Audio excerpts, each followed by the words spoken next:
నమస్తే, welcome to one TV news.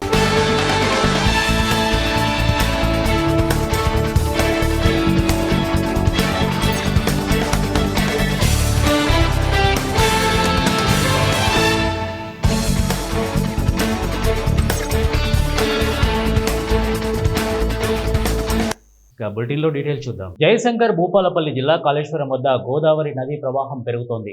ఇక మహారాష్ట్రలో కురుస్తున్న వర్షాలతో ప్రాణహిత నది ఉధృతంగా ప్రవహిస్తోంది. ప్రాణహిత నది ప్రవాహం వలన గోదావరి నదికి జలకళ సంతరించుకుంది. దీంతో మేడిగడ్డ లక్ష్మీ బ్యారేజ్కి ఇన్ఫో 85,500 క్యూసెక్కుల చిలుకు ప్రవాహం వస్తోంది. బ్యారేజ్ 7 బ్లాక్ దెబ్బతిన్నప్పటి నుంచి బ్యారేజీలో పూర్తి స్థాయిలో గేట్లను ఎత్తి అదే స్థాయిలో నీటిని దిగువకు విడుదల చేస్తున్నారు.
కస్తూరిబా విద్యాలయాల్లో విద్యార్థులకు ఎలాంటి ఇబ్బంది కలగకుండా అన్ని రకాల మౌలిక వసతులు ఏర్పాటు చేస్తున్నామని కలెక్టర్ రాహుల్ రాజ్ అన్నారు. మెదక్ జిల్లా వెల్లుర్తి మండలం కేంద్రంలోని కస్తూరిబా విద్యాలయాన్ని ఆయన ఆకస్మికంగా సందర్శించారు. కస్తూరిబా విద్యాలయంలో విద్యార్థులకు అందుతున్న భోజనాన్ని ఆయన క్షేత్రస్థాయిలో పరిశీలించారు. విద్యార్థులతో కలిసి భోజనం చేశారు. పరిసరాల పరిశుభ్రతను ఆయన పరిశీలించారు. భోజనం తయారీ విధానం, నిత్యావసర సరుకులు, వంటగదిని పరిశీలించారు. శుభ్రత పాటిస్తూ నాణ్యమైన భోజనం తయారు చేయాలని సిబ్బందికి సూచించారు. విద్యార్థులతో మాట్లాడి వారి సామర్థ్యాన్ని పరిశీలించారు. ఈ సందర్భంగా ఆయన మాట్లాడుతూ ప్రభుత్వం నిర్దేశించిన నాణ్యత ప్రమాణాల ప్రకారం విద్యార్థులకు మెనూ అందిస్తున్నామని చెప్పారు. అన్ని కస్తూరిబా విద్యాలయాల్లో మెరుగైన సౌకర్యాలు కల్పిస్తూ నాణ్యమైన విద్య అందించేందుకు కృషి చేస్తున్నామని ఆయన తెలిపారు. రిపేర్స్ కావాలను సో క్లాస్ రూమ్లలో రిపేర్స్ కానివ్వండి, ఎలక్ట్రిఫికేషన్ వర్క్స్ కానివ్వండి, ఇంకేమైనా లైటింగ్ వర్క్స్ కానివ్వండి, అదేవిధంగా మళ్ళీ ఫ్యాన్స్ అవన్నీ ప్రొవైడ్ చేయడం కానివ్వండి, టాయిలెట్స్లో ఏమైనా రిపేర్స్ ఉన్నా కానీ అన్ని రిపేర్ వర్క్స్ మొత్తం అన్ని కేజీబీవీలకు కూడా శాంక్షన్ ఇవ్వడం జరిగింది. సో అన్ని రిపేర్ వర్క్స్ అన్నీ కూడా టేకప్ చేసి మొత్తం కొత్త పెయింటింగ్ కూడా వేస్తూ ఉన్నాం. సో అన్నిటిని కూడా కొత్తగా కనిపించే విధంగా, సో అంటే ఇప్పుడు ఎవరైతే మనకి స్టూడెంట్స్ వస్తారో వాళ్ళకి ఒక మంచి కొత్త వాతావరణంలో వాళ్ళు చదువుకోవాలనేసి కూడా ప్రభుత్వం కేజీబీవీలలో అన్ని సదుపాయాలు కూడా ప్రొవైడ్ చేస్తూ ఉంది. సో ఎస్పెషల్లీ యూనిఫామ్స్ కానివ్వండి, టెక్స్ట్ బుక్స్ కానివ్వండి, నోట్బుక్స్ కానివ్వండి, మళ్ళీ రివైజ్డ్ డైట్ మెన్యూ కానివ్వండి, అదేవిధంగా కాస్మెటిక్ ఛార్జెస్ కానివ్వండి, సో అన్నీ కూడా మనము ప్రొవైడ్ చేస్తూ ఉన్నాము. సో దానికి అనుగుణంగానే మరి ప్రజల నుంచి కూడా చాలా మంచి స్పందన వస్తూ ఉంది. స్టూడెంట్స్ కూడా మంచి వాతావరణంలో అన్ని ఫెసిలిటీస్ ఉన్నట్టయితే వాళ్ళు కూడా మంచి టాలెంటెడ్ స్టూడెంట్స్ ఉన్నారు మన ప్రభుత్వ స్కూల్లో చదివే వాళ్ళందరూ కూడా. సో వాళ్ళకు ఒక మంచి సదుపాయాలు, మంచి ఫ్యాకల్టీ వాళ్ళందరూ ప్రొవైడ్ చేసినట్టయితే వాళ్ళు ఇంకా మంచి విజయాలు కూడా వాళ్ళు అందుకోవాలనేది కూడా ప్రభుత్వం చూస్తూ ఉంది. మరి ఈరోజు ఈ కేజీబీవీలో కూడా విద్యార్థులతో కలిసి మరి వాళ్ళతో భోజనం చేయడం జరిగింది. ఎస్పెషల్లీ మన మెన్యూ కూడా చాలా మంచి మెన్యూ మనము ప్రొవైడ్ చేస్తూ ఉన్నాం అన్ని రెసిడెన్షియల్ ఇన్స్టిట్యూషన్స్లో కూడా. మరి ఈరోజు సండే కాబట్టి ఈరోజు చికెన్ కూడా పెట్టడం జరిగింది. సో అదేవిధంగా డైలీ కూడా గుడ్లు అవన్నీ కూడా మెన్యూ ప్రకారం కూడా అంతా పాటిస్తూ ఉన్నాం. సర్ప్రైజ్ ఇన్స్పెక్షన్లలో వెళ్ళినప్పుడు కూడా మంచి క్వాలిటీ ఫుడ్ అన్ని రెసిడెన్షియల్ ఇన్స్టిట్యూషన్స్లో కూడా ప్రొవైడ్ చేస్తూ ఉన్నారు. సో ఎస్పెషల్లీ మన స్టూడెంట్స్ ఎవరైతే ఉన్నారో వాళ్ళ యొక్క న్యూట్రిషన్ కానివ్వండి, అదేవిధంగా ఎడ్యుకేషన్ కానివ్వండి, ఈ 2 ప్రమాణాలు పెంచాలనేసి ప్రభుత్వం చాలా దృఢ నిశ్చయంతో ఉంది. సో ఇప్పుడు కూడా ఈ ఇయర్ ఇంకా మంచి మంచి ప్రమాణాలు, ఇంకా మంచి సదుపాయాలు ప్రొవైడ్ చేస్తాం. క్వాలిటీ ఆఫ్ ఎడ్యుకేషన్ కూడా ఇంప్రూవ్ చేయడానికి సో మనము గ్రౌండ్ బేస్డ్ లెర్నింగ్ అనేసి కొన్ని కాన్సెప్ట్స్ కూడా 7th, 8th, 9th వాళ్ళకి తీసుకోవడం జరుగుతూ ఉంది.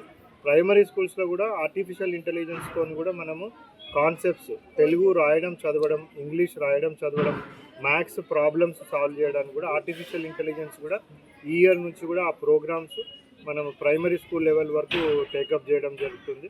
సో ఈవెన్ హై స్కూల్స్లో కూడా కొన్ని ఖాన్ అకాడమీ లాంటి కొన్ని అకాడమీస్తో కూడా టైఅప్ చేసి కాన్సెప్టువల్ నాలెడ్జ్ అనేది కూడా పెంచడం జరుగుతుంది. సో ఇంత పెద్ద ఎత్తున మనం అన్ని సదుపాయాలు ప్రొవైడ్ చేస్తూ ఉన్నాం కాబట్టి ఇప్పుడు మనకి బడిబాట కార్యక్రమం కూడా నడుస్తూ ఉంది. అందరు కూడా ప్రజలకు ఎస్పెషల్లీ తల్లిదండ్రులకు రిక్వెస్ట్ ఏంటంటే కూడా పెద్ద ఎత్తున మీరు అందరూ కూడా ఎవరిని కూడా అవుట్ ఆఫ్ స్కూల్ చిల్డ్రన్ ఎవరు ఉండరు, బడియుడు పోయే పిల్లలు ఎవరు కూడా. ప్రకాశం జిల్లా మార్కాపురం మండలం పరిధిలోని నరసింహపురం గ్రామంలో పశ్చిమ ప్రకాశంలో జలజీవన్ మిషన్ పథకం కింద 1.290 కోట్ల నిధులతో తాగునీటి సరఫరా పథకానికి రాష్ట్ర ఉప ముఖ్యమంత్రి పవన్ కళ్యాణ్ శంకుస్థాపన చేశారు. ఈ సందర్భంగా ఏర్పాటు చేసిన సభకు సంబంధించి మార్కాపురం ఉప కలెక్టర్ కార్యాలయం వారు మీడియా, డ్యూటీ, విఐపి, వివిఐపి పాస్లను కేటాయించారు. అందులో భాగంగా టీడీపీ తర్లపాడు మండల నాయకుడి కుమారుడైన రిత్విక్ రెడ్డికి విఐపి పాస్ను మార్కాపురం టీడీపీ శ్రేణులు అందజేశాయి. ఈ క్రమంలో ఉప ముఖ్యమంత్రి సభ జరుగుతుండగా ఒక్కసారిగా కేకలు, అరుపులు రావడంతో గందరగోళ పరిస్థితి ఏర్పడింది. ఒక్కసారిగా కూటమి అభిమానులు బ్యారికేడ్ల వద్దకు దూసుకురావడం పోలీసులు వారిని చెదరగొట్టారు. ఈ క్రమంలో అక్కడే ఉన్న రిత్విక్ రెడ్డిపై స్పెషల్ పార్టీ పోలీసులు ఇక అకారణంగా దాడి చేశారంటూ రిత్విక్ రెడ్డి కన్నీటి పర్యంతమవుతున్నారు. ఈ అబ్బాయి వాళ్ళల్లో కలిసి మామూలుగా బ్యారికేడ్లు కింద పడిపోయాయని లోపలికి వెళ్ళాడు. ఈ అబ్బాయి దగ్గర పాస్ ఉందని. ఈ అబ్బాయి పాస్ ఉంది కదా ఏం కాదు అనుకుని వెళ్ళాడు. కానీ అక్కడ వాళ్ళు ఏం చేశారంటే ఈ అబ్బాయిని కొట్టుకుంటూ తీసుకొని వచ్చారు బయటికి. నేను ఇటు పక్క బ్యారికేడ్ అటువైపు ఉన్నాను, కంచెకి అటువైపు. ఈ అబ్బాయిని కొట్టడానికి చూసి నేను ఈ అబ్బాయిని ఇంకా కొడుతుంటే బ్యారికేడ్లు బయటికి తీసుకొచ్చాక నేను ఈ అబ్బాయిని మామూలుగా అంటే ఇంకా ఎక్కువ కొడతారేమో అని భయంతో అబ్బాయిని పక్కన లాగడానికి నేను అక్కడికి వెళ్ళాను. అక్కడికి వెళ్ళి పక్కకు లాగాను. అక్కడ వాళ్ళు ఏమన్నారంటే నువ్వు తాగి ఉన్నావు అని అన్నారు. ఈ అబ్బాయి నుండి నేను తాగలేదు కదా సార్, మీరు చెక్ చేసుకొని ఒకవేళ ఇన్కేస్ నా తప్పు ఉంటే నన్ను మీరు ఏదైనా చేయొచ్చు అంటే మేము అక్కడికి పోలీస్ స్టేషన్కి వెళ్దాము, నన్ను మీరు దీంట్లోకి ఇచ్చిన పోలీస్ స్టేషన్ తీసుకొని వెళ్ళండి, నన్ను ఎందుకు కొడుతున్నారు అని అడిగాడు. అందుకు ఈ అబ్బాయిని మళ్ళీ కొట్టారు. తర్వాత ఈ అబ్బాయి అక్కడ ధర్నా కూర్చోవడానికి మామూలుగా అక్కడనే కూర్చున్నాడు ఆ బ్యారికేట్ల ముందు. ఈ అబ్బాయి దగ్గర ఉన్నది ఫోన్లో అయిన లాగేశారు. అబ్బాయిని బ్లడ్ ఆ మీటింగ్ దగ్గర నేను పాలు చూపిస్తే నన్ను ఒక కానిస్టేబుల్ పాలు చూపిస్తే నన్ను తాగిపోతున్నా కూడా అది ఇది అన్నాడు. సార్ మర్యాదగా మాట్లాడండి, నేను తాగలేదు, కావాలంటే చెక్ చేసుకొని అన్నందుకు నన్ను కొట్టాడు. కొట్టిన వెంటనే ఎందుకు కొడుతున్నారు అనే టైంలో ఇంకొకసారి కూడా కొట్టారు. సార్ ఎందుకు కొడుతున్నారు, మీరు నన్ను ఏం చేశానని నా పాలు చూపించినా కానీ డిఎస్పీ గారు వచ్చి ఎమ్మటే గొంతు పట్టుకోవడంతో ఇక్కడ స్క్రాచ్ పడి ఎమ్మటే షర్ట్ మొత్తం చినిగి బ్లడ్ వచ్చేసింది. అప్పుడు సిఐ గారు, భీమ్లా నాయక్ గారు, ఇంకొకరు వచ్చేసి చీమకుర్తి సిఐ సుబ్బారావు గారు, వాళ్ళతో పాటు కొంతమంది సిఆర్పిఎఫ్ వాళ్ళు అందరూ కలిసి నన్ను మెయిన్ ఎంట్రన్స్ దగ్గర నుంచి ఎగ్జిట్ వరకు ఒకేసారి గుద్దుకుంటా ఒకళ్ళేమో గుద్దుతున్నారు, ఒకళ్ళు సైడ్ ఇక్కడ ఆల్రెడీ ఫోన్ ఏమో ఫ్రాక్చర్ అయినట్టుంది, నాకు బాగా పెయిన్ వస్తుంది. పెయిన్లో నేను ఇప్పటికి నేను జాయిన్ అయ్యి కూడా అక్కడ నుంచి బయటకు తీసుకొచ్చి నన్ను స్టేజ్ బయట వదిలేశారు. తర్వాత నేను నా ఫోన్లో కెమెరాలో వీడియో తీస్తుంటే నా ఫోన్ కూడా లాక్కున్నారు. సార్ నన్ను ఎందుకు కొట్టారనేసి నేను అడిగితే నన్ను ఏం మాట్లాడుకుని వెళ్ళిపోయారు. తర్వాత నా ఫ్రెండ్ ఫోన్లో కూడా తీశాను, ఆ ఫోన్ కూడా లాక్కపోయారు. 2 ఫోన్లు లాక్కపోవడంతో పాటు తిన్నా అప్పటికి మా ఫోన్లు అడగడానికి పోతే ఆ లంజ కొడుకుని రమ్మను చూసుకున్న లోపలేసి కొడతా నా కొడుకుని అది అని ఆ డిఎస్పీ దర్శి డిఎస్పీ గారు అన్నారు. సాయిబాల స్కూల్లో లంచ్ చేస్తూ ఆ టైం. అదేవిధంగా ప్రజెంట్ నేనే ఒక నాయకుడు కొడుకు అయింది, నాకే ఇప్పటికి నాకు ఏ ట్రీట్మెంట్ జరగలేదు. ఇప్పటికి నేను హాస్పిటల్లో జాయిన్ అయినా కానీ నా మీద కేసు పంపిస్తే కేసు తీసుకోలేదు. నాకే ఇలా ఉంటే సామాన్య కార్యకర్తకి నేను ఎట్లా భరోసా ఇవ్వాలి అనే ఇంటెన్షన్ నా పార్టీలో ఏంది బ్రదర్ మీది? మాది టీడీపీ అండి. నేను ఐటీడీపీ మెంబర్, అది కాక రిత్విక్ రెడ్డి ఐటీడీపీ మెంబర్. నేను 2014 నుంచి ఐటీడీపీ మెంబర్గా చేస్తున్నాను. నేను నాకే రక్షణ లేని పక్షంలో నేను మా జనానికి నేనేం హామీ ఇవ్వాలి, మా ఊరు ప్రజలకు కూడా మా నాయకుడికే రక్షణ లేదు, మా జనానికి ఏమి ఇస్తామనే ఇంటెన్షన్తో ఉన్నారు. ప్రజెంట్ నాకేమైతే ఇప్పటికీ ఏమి న్యాయం జరగలేదు. సో మీరన్నా స్పందించి చేస్తారనే ఉద్దేశంతో ఈ వీడియోలో నేను చెప్పడం జరిగింది. అక్కడ దర్శి డిఎస్పీ గారు లక్ష్మీనారాయణ గారు, అదేవిధంగా పామూరు సిఐ గారు భీమ్లా నాయక్ గారు, తర్వాత వచ్చేసి చీమకుర్తి సుబ్బారావు గారు, అక్కడికి నేను బయటకు వచ్చి నాకు కూడా బయట కొడుతూనే ఉన్నారు నాన్ స్టాప్గా. మా జనం వచ్చి ఎందుకు కొడుతున్నారు సార్, మా అతను తల్లిపడి కన్వీనర్ వాళ్ళ అబ్బాయి అని చెప్పినా కానీ అయితే నాకేంద్రా అనేసి కొడుతూనే ఉన్నాం. నా షర్ట్ బ్లడ్ వచ్చింది, ఆల్రెడీ షర్ట్ చినిగిపోయినా కానీ నాన్ స్టాప్ కొట్టాడు. ఆ టైంలో మా బాబాయ్ వచ్చి ఆపినా కానీ ఎందుకు కొడుతున్నారు సార్ అంటే వాడు తాగిన్నాడు అంటే సార్ చెక్ చేయండి, తాగి ఉంటే మొత్తం తీసుకుపోయి నేనే సపోర్ట్ చేస్తాను, తీసుకుపోయి లోపలేయండి అని చెప్పినా కానీ అప్పుడు కూడా ఆయన కొడుతూనే ఉంటే ఏం సార్ ఇంకా ఇది కరెక్ట్ కాదనేది అప్పుడు సైలెంట్ అయ్యి వెళ్ళిపోయాడు. సో అది జరిగిన విషయం. ఇప్పటికి నేను ఆల్మోస్ట్ నేను స్వాతంత్ర సమరయోధుడు భారతదేశ తొలి ఉప ప్రధాని డాక్టర్ బాబు జగజీవన్ రామ్ వర్ధంతి సందర్భంగా కడప జిల్లా బద్వేలు నియోజకవర్గంలోని మాదిగ ఉద్యోగుల సమైక్య అధ్యక్షుడు ఎర్రబల్లి ఓబయ్య ఆధ్వర్యంలో విగ్రహానికి పూలమాల వేసి ఘనంగా నివాళులు అర్పించారు. ఆయన బాబు జగజీవన్ ఆయన వర్ధంతి సందర్భంగా ఆయన విగ్రహానికి మేము ఘనంగా నివాళులర్పించడం జరిగింది. ముఖ్యంగా ఎందుకంటే ఈరోజు బాబు జగజీవన్ రావు అంబేద్కర్ గారు రెండు దళితులకు రెండు కళలు అంటున్నారు.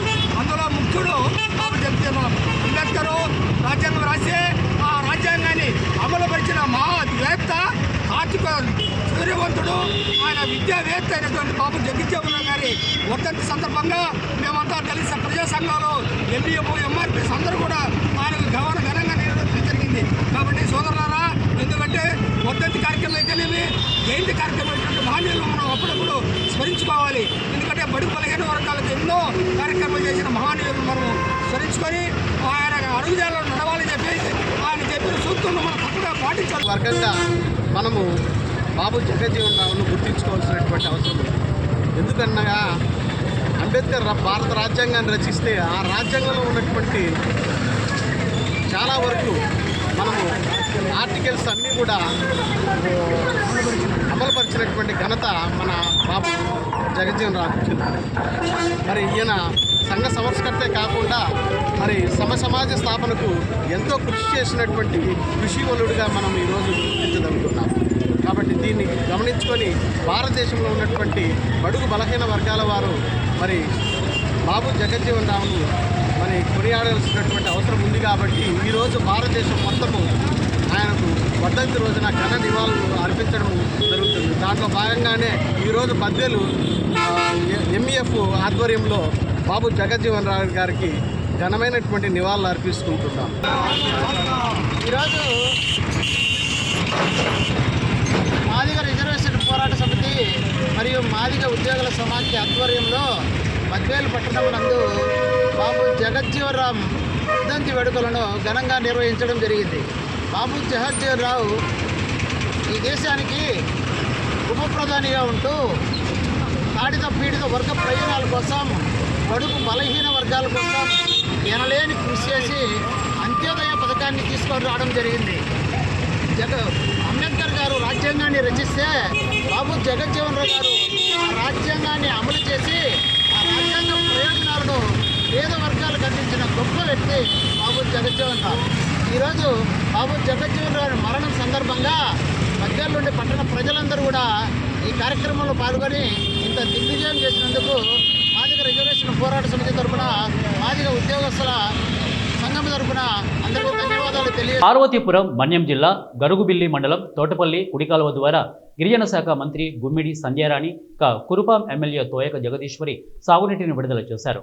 ఈ సందర్భంగా మంత్రి సంధ్యారాణి మాట్లాడుతూ ఖరీఫ్ సీజన్కు రైతులు వ్యవసాయం చేసుకునేందుకు ఎలాంటి ఇబ్బందులు ఉండకూడదనే ఉద్దేశంతో సాగునీటిని విడుదల చేశామని చెప్పారు. ఎమ్మెల్యే జగదీశ్వరి మాట్లాడుతూ ఏ ఒక్క రైతు కూడా సాగునీరు అందక వ్యవసాయం చేయలేదు అనే పదం రాష్ట్రంలో ఎక్కడా వినపడకూడదనే ఉద్దేశంతో నీటి ప్రాజెక్టులపై సీఎం చంద్రబాబు ప్రత్యేక శ్రద్ధ వహిస్తున్నారని వారు తెలిపారు.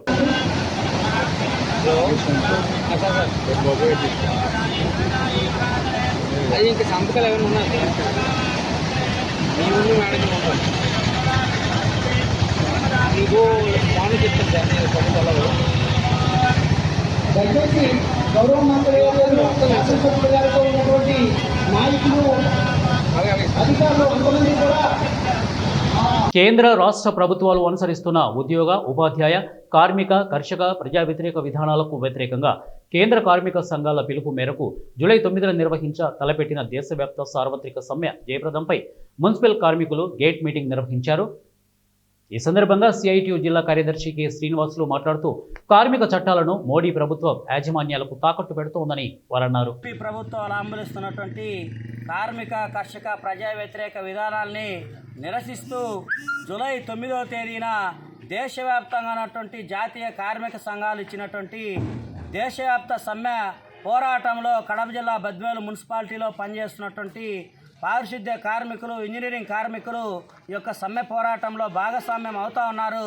ఈ యొక్క సమ్మె పోరాటంలో ప్రత్యక్షంగా పాల్గొని నరేంద్ర మోడీ ప్రభుత్వం కార్మిక చట్టాలని ఈరోజు రూపుమాపి 44 రకాల కార్మిక చట్టాలని 4 లేబర్ కోడ్లుగా తీసుకొచ్చి దాన్ని వ్యతిరేకిస్తున్నాం. 4 లేబర్ కోడ్లని రద్దు చేయాలని, కార్మికులకి కనీస వేతనాలు అమలు చేయాలని, అట్లాగే అసంఘటిత రంగంలో పనిచేస్తున్నటువంటి కార్మికులకి సంక్షేమ బోర్డును ఏర్పాటు చేయాలని, అట్లాగే ప్రభుత్వ రంగ సంస్థల్ని పరిరక్షించాలని, ఈ తదితర సమస్యలపైన జరుగుతున్నటువంటి యొక్క దేశవ్యాప్త సమ్మెలో మున్సిపల్ కార్మికులు కూడా భాగస్వామ్యం కావుతా ఉన్నారు.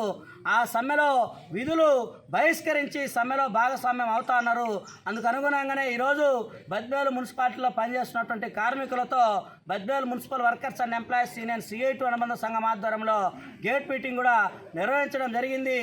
ఈ దేశవ్యాప్త సమ్మెతో పాటు మున్సిపల్ రంగంలో కూడా ఈరోజు కూటమి ప్రభుత్వం మన రాష్ట్రంలో కూడా పని గంటలు పెంచేదానికి 8 గంటల పనిని 10 గంటలు చేసేదానికి రాష్ట్ర కేబినెట్లో కూడా తీర్మానం చేయడాన్ని మున్సిపల్ యూనియన్గా మేము తీవ్రంగా అభ్యంతరం వ్యక్తం చేస్తున్నాం. 8 గంటల పని విధానాన్ని మన రాష్ట్రంలో కొనసాగించాలా కాదని చెప్పి ముందుగా వెళ్తే రానటువంటి కాలంలో కూడా పెద్ద ఎత్తున ఆందోళన కార్యక్రమాలు కూడా నిర్వహిస్తాం. అట్లాగే గత ప్రభుత్వ హయాంలో రాష్ట్ర వ్యాప్తంగా 17 రోజుల పాటు సమ్మె నిర్వహించి ఒప్పందాలు కుదుర్చుకున్నటువంటి అంగీకారాలకి సమ్మె ఒప్పందాలకి జీవోలు జారీ చేయాలా, జారీ చేయడంలో నిర్లక్ష్యం వహిస్తే రానటువంటి కాలంలో రాష్ట్ర వ్యాప్తంగా మున్సిపల్ వర్కర్లంతా కూడా కదం దొక్కబోతారు. అవసరమైతే రాష్ట్ర వ్యాప్త సమ్మె పోరాటానికి కూడా సిద్ధపడతారని చెప్పేసి కూడా మన యొక్క ఆషాఢ శుద్ధ తొలి ఏకాదశి సందర్భంగా జయశంకర్ భూపాలపల్లి జిల్లా మహదేవ్పూర్ మండలంలోని దక్షిణ కాశీగా పేరుగాంచిన ప్రముఖ పవిత్ర పుణ్యక్షేత్రమైన శ్రీ కాళేశ్వరంలోని త్రివేణి సంగమంలో భక్తుల తాకిడి మొదలైంది. పుణ్య స్నానాలు ఆచరించడానికి భక్తులు పోటెత్తారు. తెల్లవారుజాము నుంచి త్రివేణి సంగమంలో పుణ్య స్నానాలు ఆచరిస్తున్నారు. అనంతరం శ్రీ కాళేశ్వర ముక్తేశ్వర స్వామి వారిని దర్శించుకున్నారు. ఈ తొలి ఏకాదశి సందర్భంగా త్రివేణి సంగమ గోదావరి నదీ తీరాన భక్తుల రాకతో కోలాహలం మొదలైంది.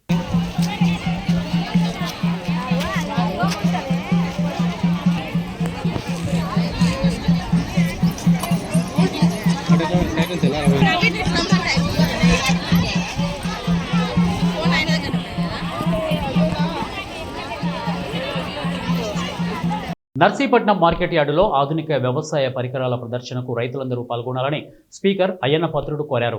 రైతుల వ్యవసాయ అభివృద్ధిగా ఇక ఆధునిక సాంకేతిక పరిజ్ఞానాన్ని అందించేందుకు ప్రభుత్వం చేపట్టిన ప్రయత్నాలలో భాగంగా నర్సీపట్నం మార్కెట్ యార్డులో జూలై 11న ఆధునిక వ్యవసాయ పరికరాల ప్రదర్శన కార్యక్రమాన్ని ఏర్పాట్లు చేయనున్నట్లు స్పీకర్ చింతకాయల అయ్యన్న పాత్రుడు తెలిపారు. ఆదివారం మీడియాతో మాట్లాడుతూ ఈ ప్రదర్శనలో రైతులకు అవసరమైన యంత్రాల వివరణతో పాటు వాటి వినియోగం, ప్రయోజనాల గురించి సమాచారం అందించనున్నారు. ఇక రైతులు వాటిని ప్రత్యక్షంగా పరిశీలించి ప్రభుత్వం ఇచ్చే సబ్సిడీతో కొనుగోలు చేసుకునే అవకాశాన్ని పొందవచ్చని వారు పేర్కొన్నారు.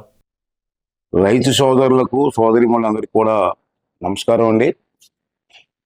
మన ప్రభుత్వం రైతుల కోసం చెప్పి, వ్యవసాయాన్ని అభివృద్ధి చేయడం కోసం చెప్పి ఏ విధంగా ప్రయత్నం చేస్తున్నా మీరు అందరూ చూస్తున్నారు.